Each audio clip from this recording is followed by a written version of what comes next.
আমি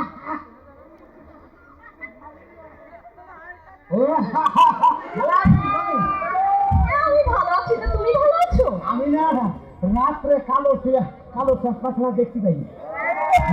আমি আছি সিরাজ ট্রেনের বসে আছি। হ্যাঁ আমি ভালো নেই। কি হলো? আমি এই ছেলে মজিবুর রহমানের কৌতুক দেখছো, রাখতে দেহ নাই।